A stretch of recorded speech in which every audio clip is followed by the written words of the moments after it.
chick at the bar. Yeah. Oh, she was hot. She was just like, "Hey, man, you just want to awesome. And I was like, "Yeah, Too easy. yeah. Oh, hey, CIB. Hey, where'd you earn that CIB at? The PX? What? What do It's you mean? not stolen valor. I bought it with my. Fuck you. fuck yeah." So I nutted inside her. Well, there you have it, gang. I love that video. I love to show that video, and we've got two guests today. I wasn't sure if Owen was going to make it. Owen, can you hear me? Okay. Yeah, Owen's here. All right. Great. Glad to have you on, Rebecca. We got you on here as well. Thank you so much for coming in, bringing us the Air Force side. I just want to touch on a few things. There's been a lot going on. Yesterday, Josh did a marathon. I think he was on. I had to leave for a couple hours. I came back and he was still streaming, and there was a ton of people on there yesterday, and he was going over one of Kaiser's bullshit videos and talking about this, that, and the other thing, and it came up that he's still throwing out the military stuff. He mentioned when he was in MP school, and he was never in MP school.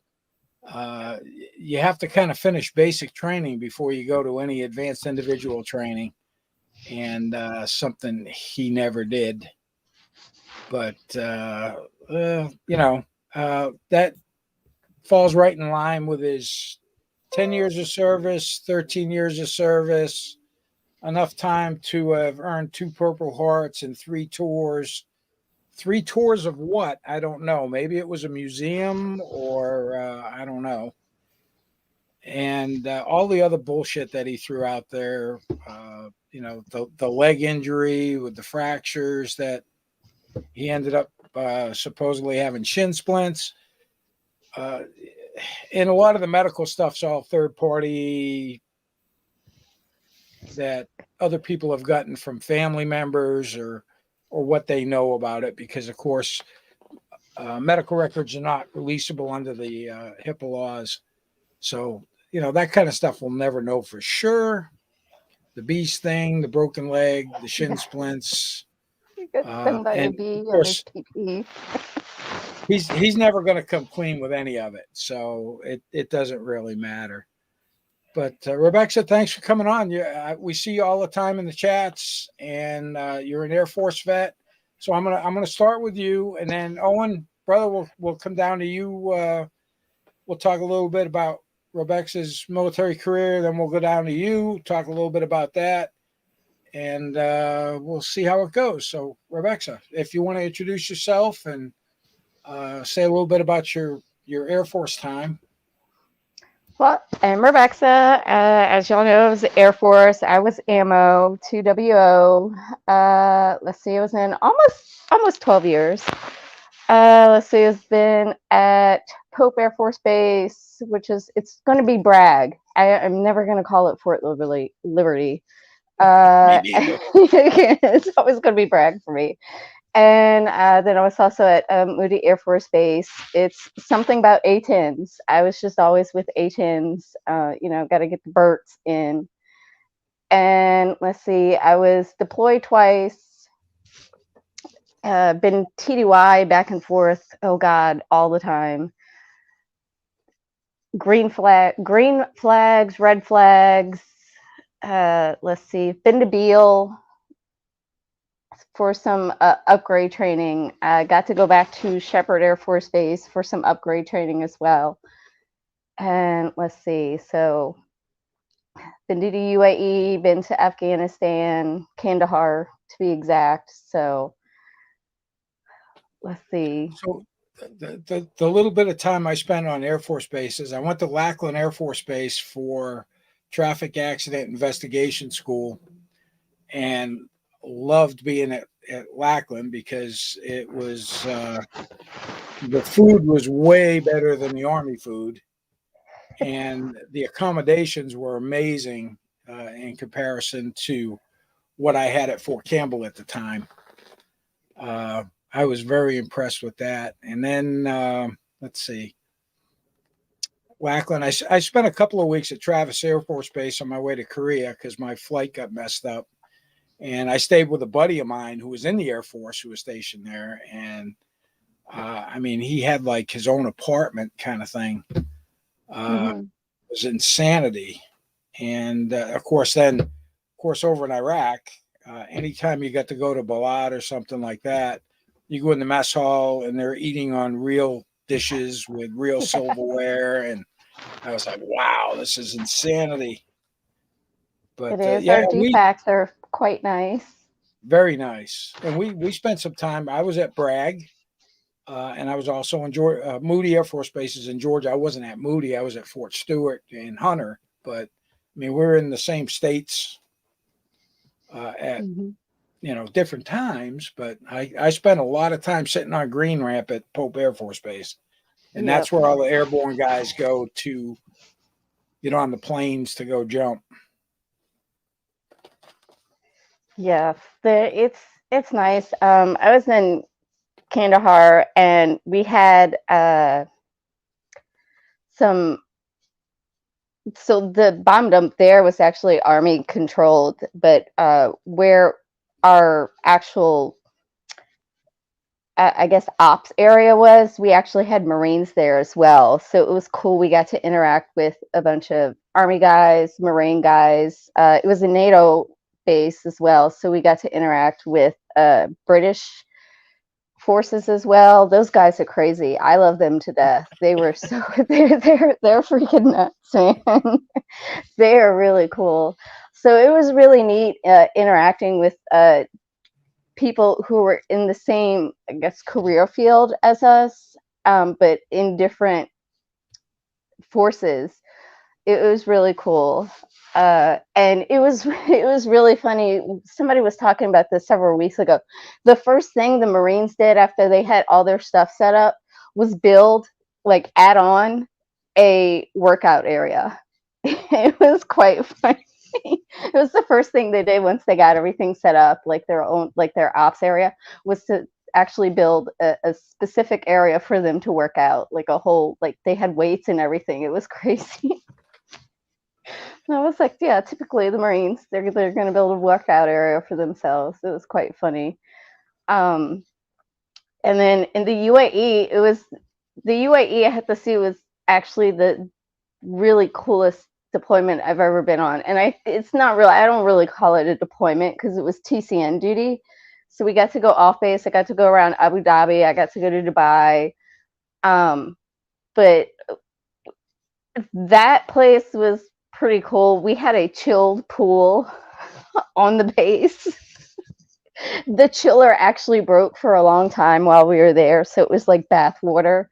But that place was hot. Like, when I say hot, I mean that place was fucking hot. And we had just switched from our BDUs and like DCUs to the stupid ABUs, and those things sucked so bad. Like, I hated that uniform. I actually wore my BDUs up until the last day the Air Force authorized their use, and it was it was horrible in the UAE. It was so hot. It would be like 7:30 in the morning, and it was black flag conditions. Wow.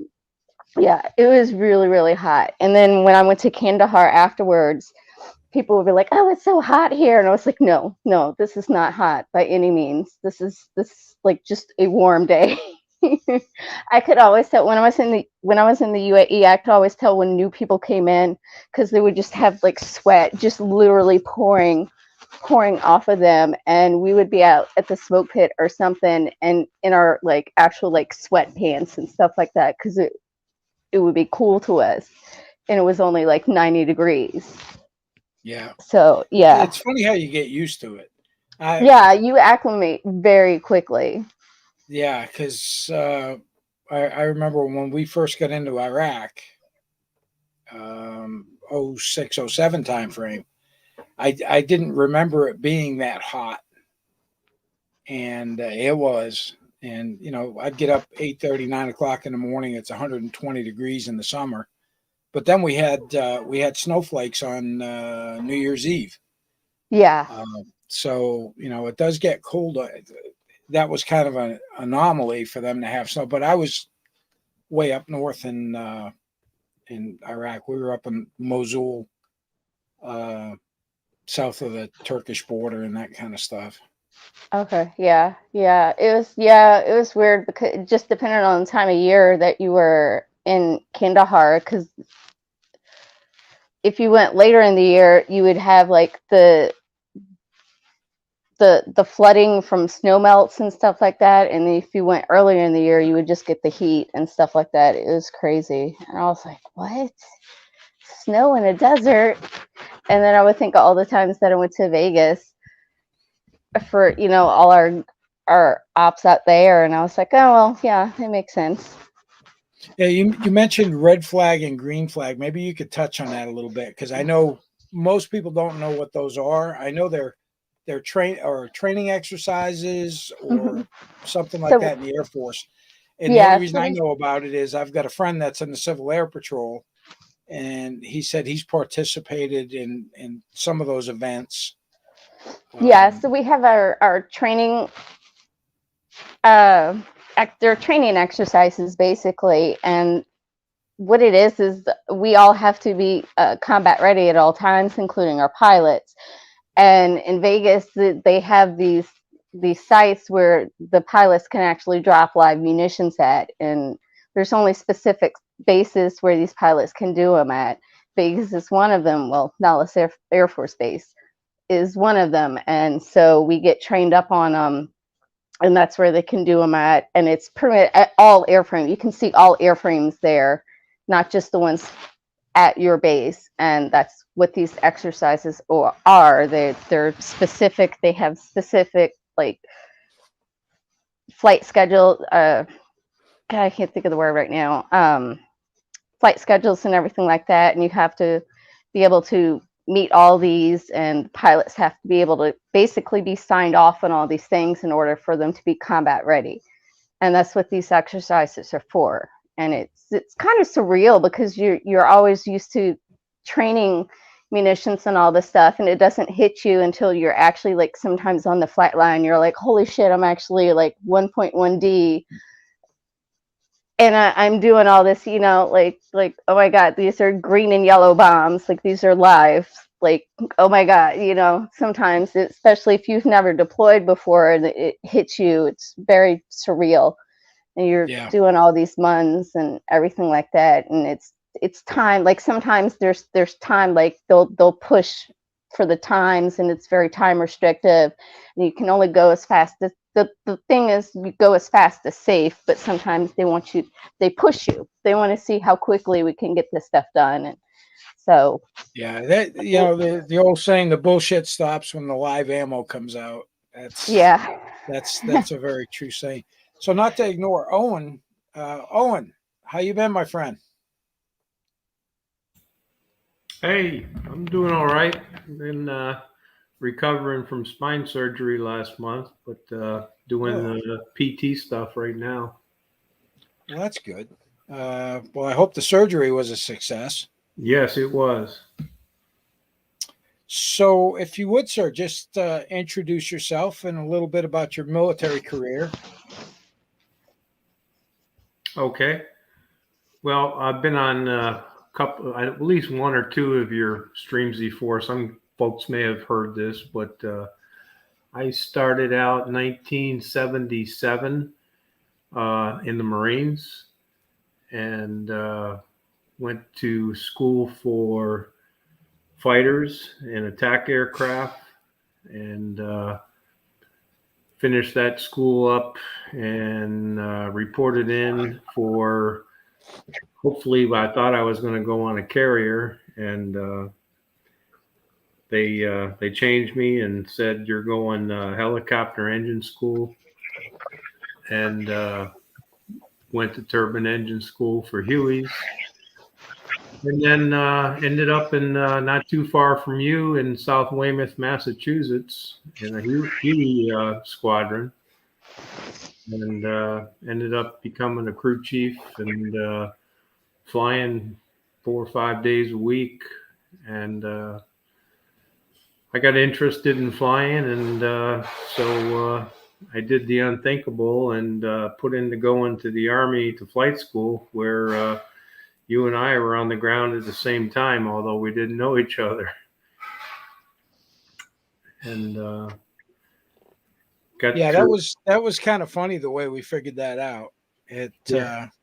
and I've mentioned it before, and I never really expounded on it, but 1982, I took what they call the FAST test in the Army. It's the Flight Aptitude Selection Test, and I scored really high on it. And when I got my results back, they said, "Yeah, all you got to do now is just get your interview, and most likely, you're going to get picked up for flight school."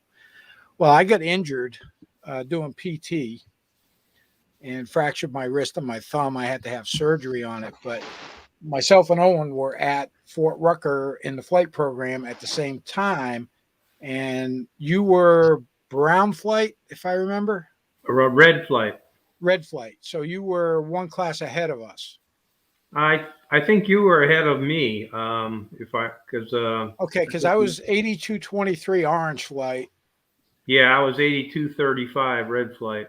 Okay, yeah, and I fractured my thumb and my wrist doing that big stupid ball out in the field, and I got bumped back to brown flight. And then when they realized that my hand wasn't going to be able to take it,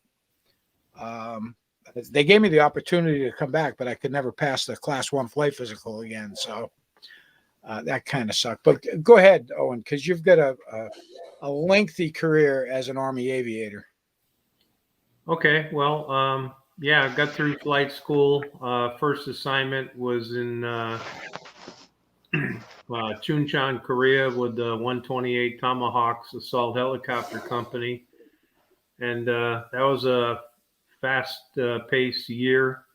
We were actually the first night vision goggle platoon that was stood up in Korea, and so here, we'd only flown, I think we got 10 hours of night vision goggle flying in flight school.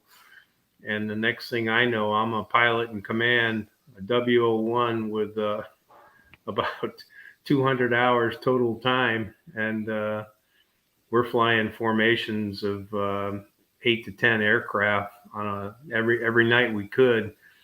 And so I stuck to the goggle platoon through the end and of that year. And some guys tried to stay, but the Hueys were leaving, the Blackhawks were coming in, so it was difficult to try to stay in Korea at that time because the Army had their mindset that the Blackhawks were taking over. So of course, this is 1983 now, and we're hearing there'll be no more Hueys by 1988. And just to fast forward a bit, I retired in 98 and I was still flying Hueys. And I kept finding units that were out there that had them up until I think 2004 or 5. So anyway, finished up Korea.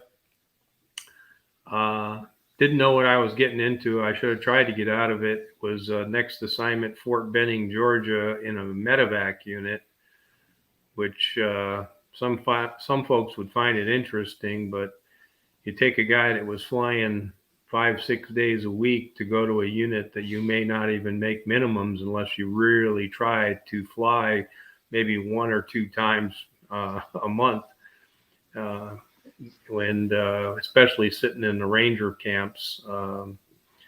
So anyway, I knew this wasn't for me. I kind of pulled a sneaky get out of it and went back to Fort Rucker for instructor pilot duty, and I taught combat skills and then night vision goggles for that 4-year tour. And then the Army decided I needed to be a maintenance test pilot. So they sent me off to Fort Eustis for that school. And it's not just a flying school, it's also trains you as a maintenance officer. So it's a 3-month long school, which the first 2 months are nothing but maintenance management, supply, logistics, everything that goes along with that, say a warrant officer that wasn't a pilot, that's what he does all the time, but you have to be able to know all that system. And got through that, had orders back to Korea, and thought I was going back to a sister unit of ours when I was there in '83, and didn't know it, but when I got off the plane, I found out because I called the brigade S1, and they said, "Oh no, you've been rerouted. You're going to work at brigade." I said, "Wait a minute, I just spent a week and a half on leave to set up an apartment near the airfield." They said, "Well, that's all great, but no, you're working over here." And so that was probably the, other than medevac, the worst year in the Army. And but I had 170 aircraft as a brigade aircraft maintenance officer right out of maintenance school, and so it was 18-hour days. Some nights it just didn't pay off to get on a bus and go home. I just had a cot in the office and stayed there in the headquarters. And I did manage to get up and fly. I think my last month and a half over there, and then all the Hueys got grounded for the improved particle separator. The seals were falling apart, and so all the parts, of course this is 1990, so anything that was critical parts got rerouted to Kuwait and then Iraq for Hueys that were there. So that was the end of flying there. I maybe flew 3 hours in the whole year. And then had orders back to Fort Rucker again because everyone in the Army leadership thought that the war was going to be a night war. So they were pulling anybody that had previous experience as a night vision goggle instructor pilot back to Fort Rucker. And went back, went through the warrant officer senior course first, and then went through night vision goggle refresher. And of course the war was over so quick that the push for goggle qualified students died out, but ended up staying there a total of 4 years, and ended up working in contract evaluation. And then once again, get the phone call, "Hey, McNiff, you're going back to Korea again." And so that's where I ended my career in the Army.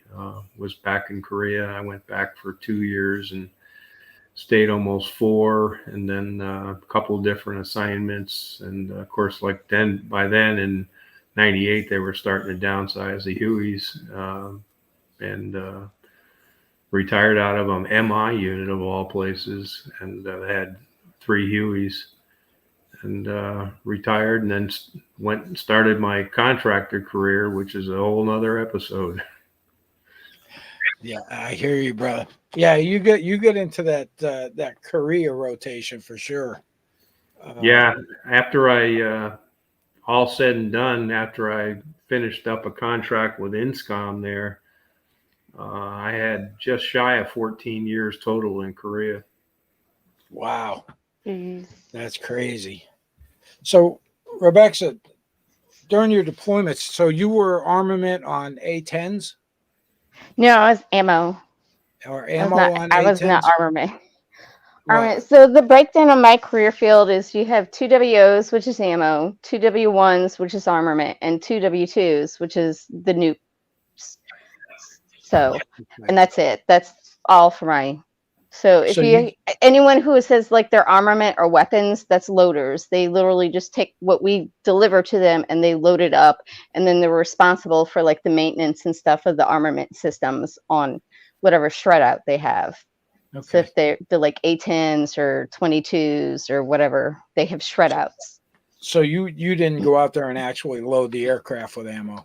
No, so we can help them if they need help, but that's it. We don't. Yeah. We build, maintain, like assemble, deliver. So you guys are the And ones that that's make them it. go boom.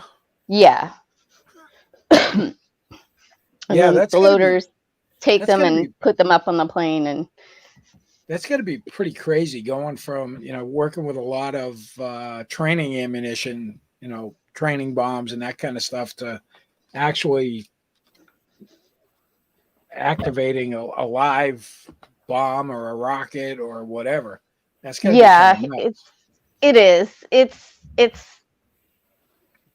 It can be quite surreal, especially when you're out there and you're opening up fuses and stuff like that, and they're always like, oh, if you fucking open up a box of fuses and it's in the arm position, you're like, oh shit, this motherfucker's in the arm position, it's red, and you're like, pad dad, this is armed, and they're like, oh, we need to call EOD.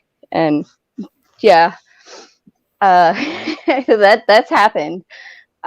We've we work in coordination. EOD is like the opposite of our job. But we work a lot in coordination. So we have like our munitions, our chaff, our flare, everything. Like they have service life and shelf life. Once it expires, we'll work with EOD to do controlled debts and stuff like that. If anybody's ever been on a base and they're like, controlled debt will happen in 5 minutes and stuff like that, and then you hear the boom. Most of the time, they're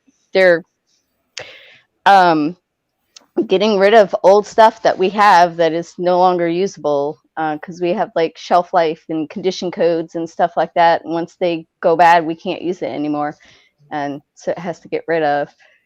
And yeah, that's what controlled debts are in deployed areas.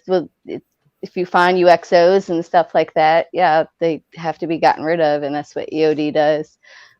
It's kind of, when we were in Kandahar, we have areas that we found a UXO that was not right next to, but near our like 30 mil area. And we were doing 1.2 like combat mixes and stuff like that. And we're like, wow, because that's our HEI API stuff. Like that could have been really bad. That was close. Like, you just randomly find a UXO where cars are going all over the place. Like, wow, that was close. And then the whole time there's like mortars and rockets flying all over. We had one time that hit inside the bomb dump. And lucky enough, one of the Army guys, they got hit by some shrapnel in their leg or something like that. It wasn't like he didn't get like torn up really bad, but he did get hurt and had to go to the roll 3 over there. But yeah, they get pretty close sometimes, and you're just like, okay, like this is getting pretty close. I know a lot of people talk about it too, and they talk about the guys that go outside the wire and the ones that don't. I felt safer when I was outside the wire because I wasn't a fixed target. We were out there moving. We weren't just sitting somewhere where all the bad guys know where you are. And because we used to get mortared on the base all the time. And of course they suck at it, but luckily they sucked at it. But, RPGs or whatever, they just indiscriminately fire the stuff at you. And when you're on a base, you're not wearing like body armor all the time. You're not. It's people don't realize that, and it's. I think it's more hazardous to be on the fob or on the cop or whatever. Going about your daily business, and then all of a sudden they start dropping rockets and mortars on you. It was crazy when I was in Kandahar, because we had a week where we had to be in our full battle rattle because of specific threats that came to be. That was not fun, because now we're having to work in our battle rattle and carry around all that shit and do our job, and that was fuck it. And then, of course, at the same time, there's still mortar attacks going on. And we're like, what the fuck, dude? Like, can y'all just stop? Like, please? Like, this is just ridiculous. And it made it so much harder because trying to process 30 mil and do all this stuff in gear was just made it so much more difficult to bend over the rails and do that, bend over 30 mil cans, and trying to do that shit was just so hard. And then just randomly going around base, because you're not always in the gear, like you said, and you just hear tink, tink, tink, tink, and you're like, what the hell? Like, where the hell is it? You look out, and there's just nothing but, like, desert and nothing, maybe a little shack, like, 1,200 yards out, and you're just like, what the hell was that? And you're like, dude, we're just trying to go over to, like, supply and get shit and then come back. And you're just, or you're just trying to do your inventory, and you hear it first before you see it, unless it's over, unless it's dark, and you just, and you're like, that's going to hit the flight line. And you just call it into control, and you're like, you wait for it. And the weirdest thing for me was that when the gunships would start going off, and those put me to sleep. And it would concern me when I didn't hear the gunships, because then not only could I not sleep, but then I was like, okay, when are they going to hit us? Because I didn't hear the gunships. Yeah.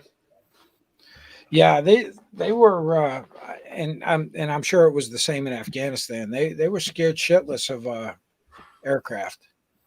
Because basically they were scared shitless of the guys like Owen that were out there tearing them up. Mm-hmm. Yeah, it was kind of neat because we had some AFSOC guys who worked with us, and so because we don't usually work, at least I didn't, but we didn't have an AFSOC unit at the time with us, so we didn't work with the gunship stuff, and then till these guys came in, and so it was neat working with them and coordinating with them and stuff. So it was cool helping them out with all the gunship stuff, and it was really neat. And then hearing it at night going off and going, oh well, we're gonna have more work tomorrow, or at least those guys, because it was only 2 guys, and I'm like, how are these 2 guys gonna process all that stuff? And so we'd help them out. But yeah, it was really neat. I was seeing that different side. I was kind of watching the chat there a little bit. Our Fraud at Wrangler sock account is in there stirring up the shit with people. But anyway, so Owen, let's talk a little bit about you went back to Rucker as a contractor. Is that correct? I went back when I went back from Korea. Like I said, I did a second tour there. I was NVGs, and then I worked in contract eval. But when I retired, I was gonna go back to Rucker as a contractor, but the pay was just ridiculously low. I think instructor pilot starting out back then in '98 was only going to make about $35K a year, and I ended up working as a mechanic in Korea with DynCorp for a couple of years, making double that, and then a job kind of fell in my lap to work at the reconnaissance unit there with the 3rd Military Intelligence Battalion. They were looking for a contractor to work in the aircraft maintenance office as an assistant AMO, and turned out to be that I became the AMO because, well, the full-time CW5 that was supposed to be there was there maybe once a week for an hour. And so, yeah, it was a fast-paced job. We had 3 -7s, and we had 9 C-12s, I believe. and they flew 24/7. So it was interesting, but like I said, I was working basically for INSCOM out of Fort Belvoir, Virginia, and somebody in there decided to turn that job into a GS job, which would have been another huge pay cut, and so that's how I ended up taking a job in Virginia. Some of you may have heard of Mount Weather. It's a kind of a super secret mountain out in the hills in northwestern Virginia, but the mountain is hollowed out. But we were just renting office space there, and my program office, and you know, did a couple of years there, and then they moved the office to another town in Virginia, and when it was going well, I thought we'd settle down, and I bought a house and was in it 9 months, and they said, "Hey, you're all moving to Maryland, so Aberdeen Proving Ground." So yeah, I didn't go back to Rucker. I probably still need to because as Rebecca was talking about the full battle rattle, which was something I was issued when I was working overseas as a contractor with JSOC, and I still have it. And I'm not paying $800 to fly to El Paso to turn it in. So I Yeah. completely outprocessed the Air Force, and I still have stuff, and I'm like, nope, I'm not yeah, bringing it back. You outprocessed me and said I turned it in. yeah, our contract, ended like on the end of January, and they gave everybody plane tickets the day prior. And everyone's like, "What do we do with all this stuff?" And they was like, "Oh, you're on your own." And it was like, it's totally illegal contract process to, tell contractors they're on their own. But anyway, the contract ended. But back up to finishing up in Maryland, I finally had enough. I was traveling every week. I was flying out of Baltimore almost every week, and helping a lot of other programs out. And it just, with all the reconnaissance aircraft that we had, it was a huge program, fast paced. I just got burned out of all the travel, and said, you know what, let's just move to Florida and retire. And as soon as I got settled in, one of the contracts I did support there in Maryland offered me a job in Greece, and working with for JSOC with their reconnaissance plane. That was a great 2 years there. And JSOC doesn't hang around in one place too often. So from there, we moved to Djibouti, and no sooner got there, and our one airplane we had got whacked in Kenya by Al-Shabaab terrorists, along with 7 other aircraft, and killed 3 guys and kind of shut the program down. But I was doing just logistics, so I had to clean up that mess, and then went back for one more trip. But the writing was on the wall. If you were a deploying contractor during COVID and you were over 55, you were done. Nobody would touch you. Yeah. And I spent 9 months getting an age waiver, and it was kind of comical at the end because they paid me to sit in my house here in Florida for all those months. And then the doctor finally called me, and he said, "Hey, I got this waiver." And he goes, "You didn't check any of the boxes for heart disease or asthma or any of the other stuff." I said, "No, because I don't have any of that." He goes, "Well, why'd you request a waiver?" I said, "Well, you have to check with your headquarters because they said I needed a waiver to redeploy." He says, "Well, I'm going to approve this." I said, "Well, thanks for taking 9 months." But yeah, I went back one more time, and the contract changed over. And like I said, I was untouchable because at the time, I think I was 63. And so I wrapped it up, and start to finish, like we said, 1977. And it worked out to be 44 years and change.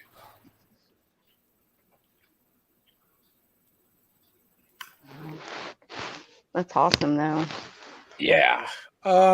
Okay, so I'm going to kind of derail here a little bit. I haven't really been following the chat, but yes, you can derail us for a moment. And Archangel, not familiar. I'm sure I've seen the person in the chats before. He's a USMC combat vet and is currently not expected to make it through the day. So, I want to tip a hat to Archangel and, send our love and our best. I'm sorry to hear that. And yeah, that's it's a horrible thing. But please do send our love and our best. And we're sorry to hear it. And God bless. So Prayers to Archangel and his family. Yeah, Sorry. I just wanted to highlight that since she took the time to come in and let us know. And yeah, that's tough. That's tough, and I'm sorry to hear it. I don't know what the circumstances are, but it doesn't really matter.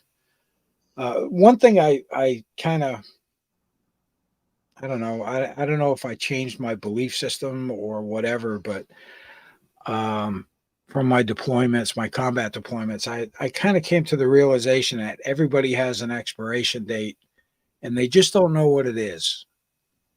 And I kind of had to live that for a while to come to grips with some of the stuff I was doing. And that was the only way I could really do my job when I was deployed in combat zones as an MP, was to just keep that in the back of my mind. Everybody's got an expiration date. When it is, you don't know. Could be today. It could be tomorrow. You don't know. But,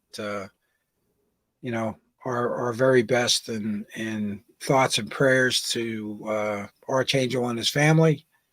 And, till Valhalla, brother, we'll see you then.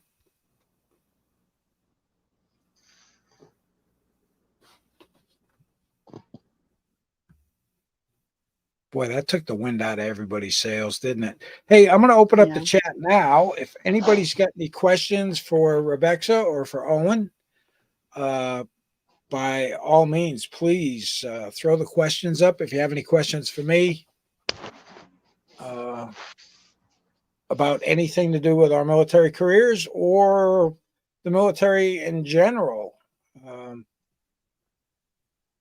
If anybody wants to know about the Army's Warrant Officer Flight Program, it's a great program if somebody really wants to get into flying. And the standards have changed a lot since way back when. Back then, it was my eyesight that kept me from returning back to training. But now I guess you can get waivers for LASIK surgery and all kinds of other stuff. But, when you mentioned Fort Rucker as an instructor pilot, given those nickel rides for $35,000 a year, I don't think I would have taken that job either. No, it was, an economical decision. I mean, Fort Rucker was probably my favorite duty station. And I actually kind of wish I had gone back there eventually, but Florida's turning into, the insurance and the taxes are going out of sight. Yeah, I, enjoyed it.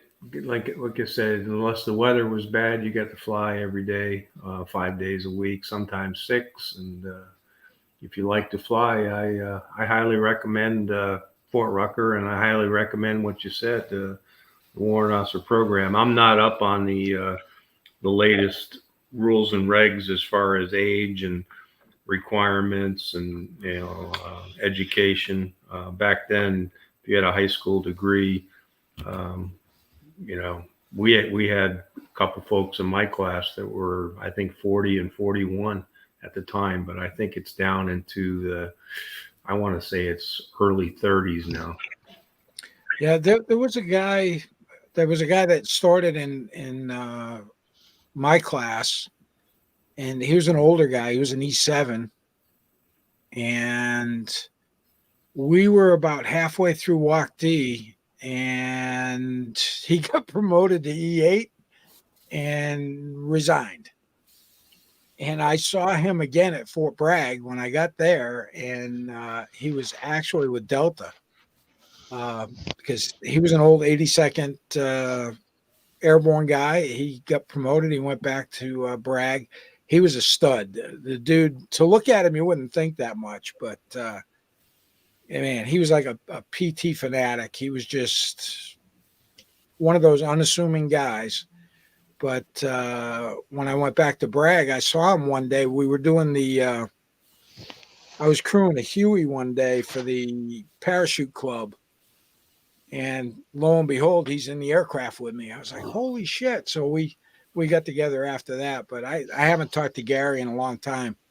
It's been years, but he was in Orange Flight with me.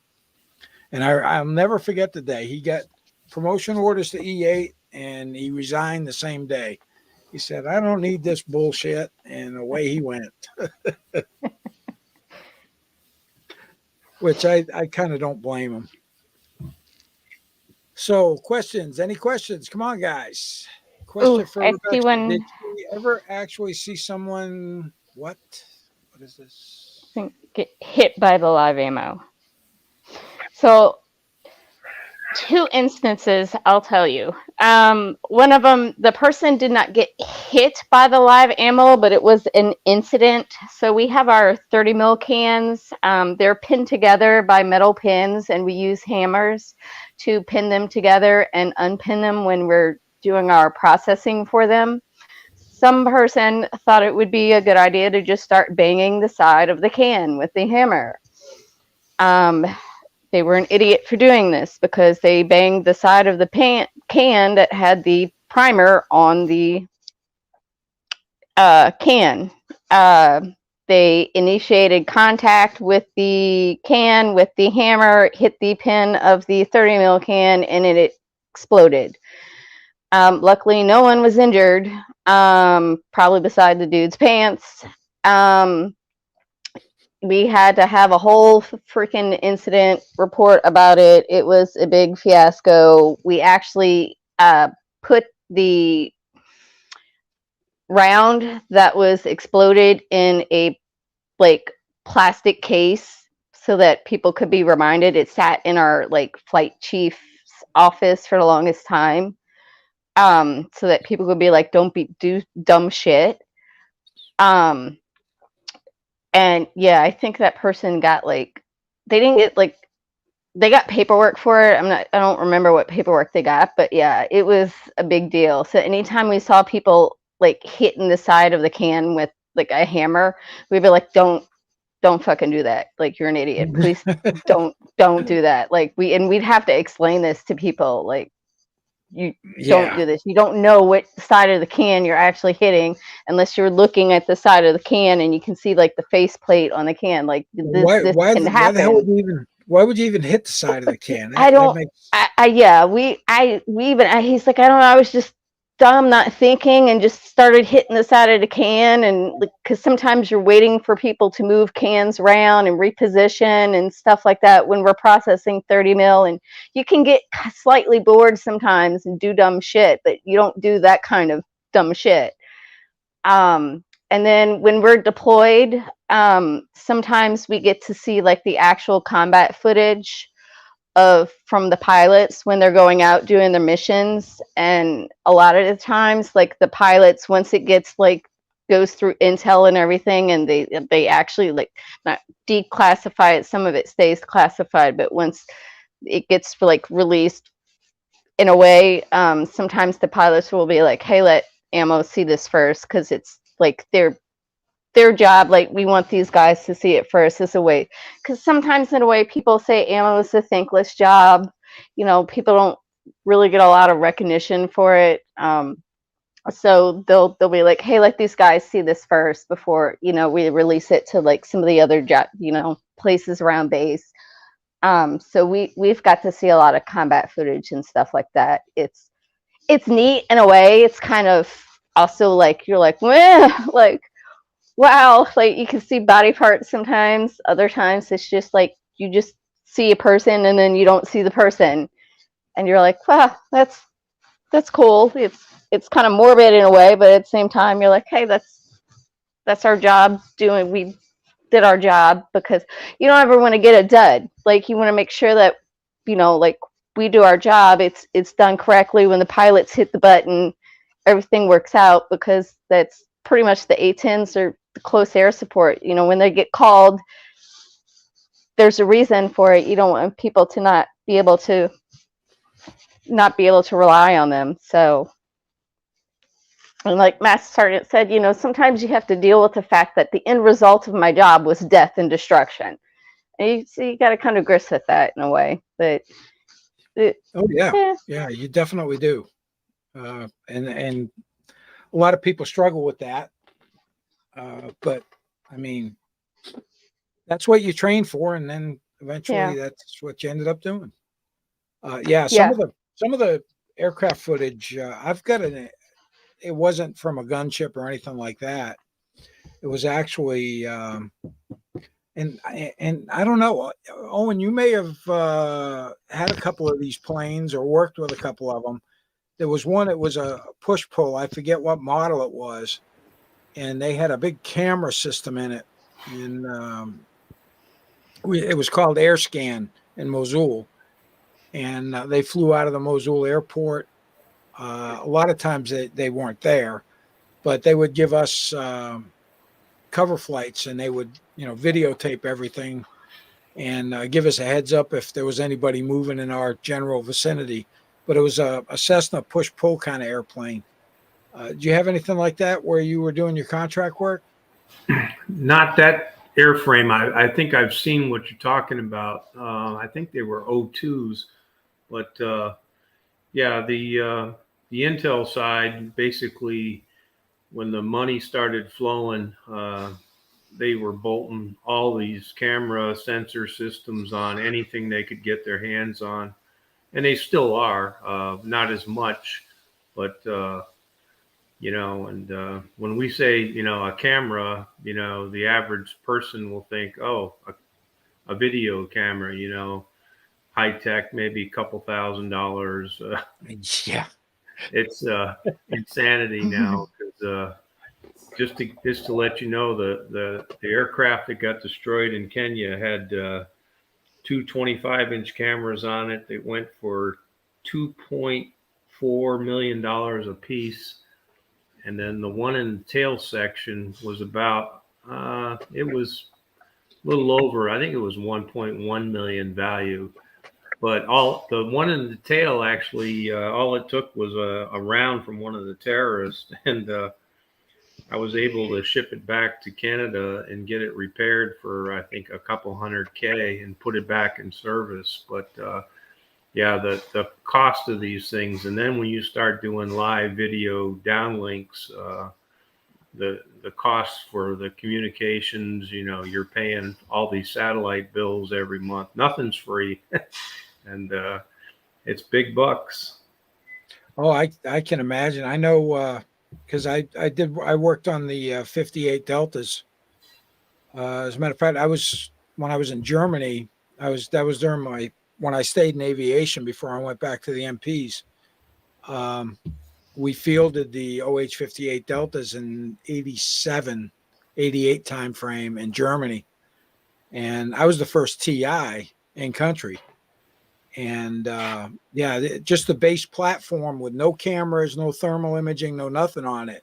The base platform was over $1 million.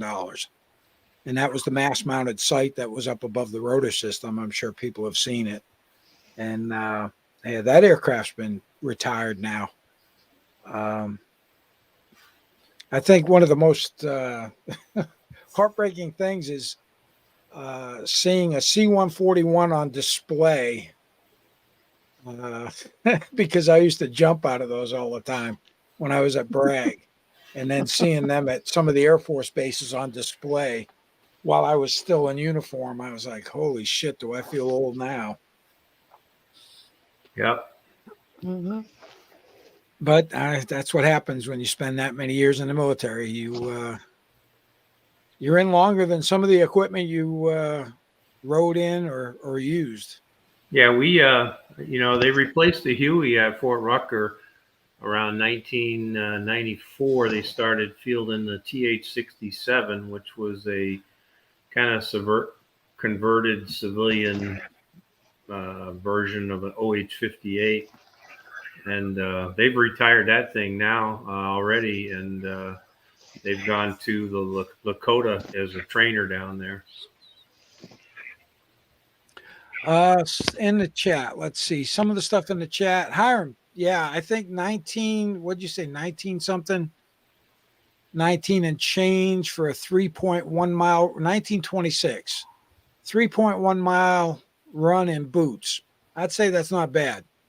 Not bad at all.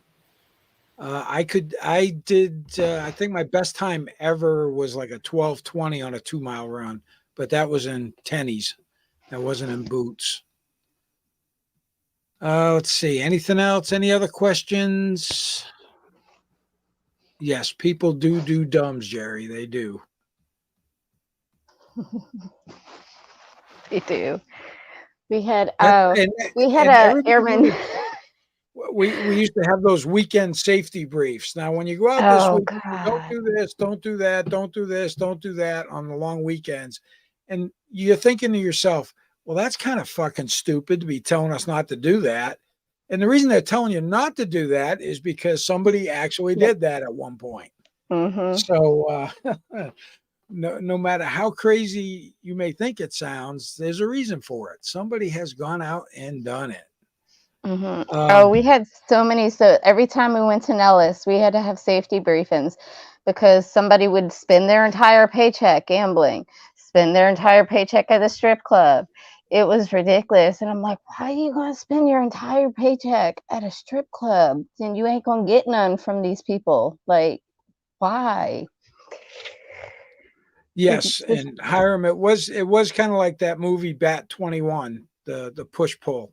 That's what it was. And the pilot, he was a pisser when I went over to pick up the little DV tape he gave me of one of the missions that we did. He flew the Overwatch on it, and he gave me a copy of the tape. And he was just this little crusty fucker. And he said he was a contractor, but I wholeheartedly believe he was most likely working with one of those 3-letter organizations. Most likely, that would be my guess. Yeah, I can't believe the deuce and a halfs are gone. Yep, that's they're long gone. We've got a museum here. What's the name of the foundation? But they've got a big museum, and I went through it, and they had the Sheridan tanks, and those were the only air droppable tanks in the Army inventory, and they're all retired now. We used to share the motor pool with them at Fort Bragg. Navy Techs, what's going on, brother? I need to get you on here for one of these episodes in the near future. We're coming up on an hour, and we're going to roll it up. I appreciate everybody that tuned in. Really sorry to hear about Archangel. That's disheartening news, and our best goes out to him. And I'm just going to throw it around for final thoughts. I hope you enjoyed yourself coming on and giving people a little bit of insight as to your military background. Rebecca, I'll start with you. We'll finish off with Owen, and we'll close it up for the day. Final thoughts. Oh, goodness. Front Ranger, own up to your fucking bullshit. Yeah. Wrangler, did you hear that? Own up to your bullshit. This should all go. This would have been so over and done with if he had just come out the same time he came out with all of his criminal history. If he said, "Yeah," and while I was in the military, I never made it through basic training. and it would have been all said and done. Just, you know, it is what it is, I guess. He's still a shitbag, and he'll always be a shitbag. And all of his followers will figure that out, hopefully this year, when he's no longer here. He's serving time at the Gray Bar. Owen, my friend, always good to chat with you. Yeah, thanks for having me in. And, for your other listeners out there, hopefully you might have enjoyed some of what I had to say. And like I said, I've had a pretty good career. And anybody that's hopefully thinking about staying in, I highly recommend it if you can. Grabbing that retirement check at the end of the month makes you feel like it was worth it. So have a good one. Yep, I agree with that, and good luck with the recovery from the spine surgery. I hope everything goes well and your PT isn't too awful. I know I call him the physical terrorist because I fractured my back in February, and my little physical terrorist, she wore my ass out. So be prepared. With that, hey, thanks everybody for tuning in, and subscribe to the channel and all that good shit. Thumbs up for the videos, and we'll catch you on the next one. With that, everybody have yourself a great day.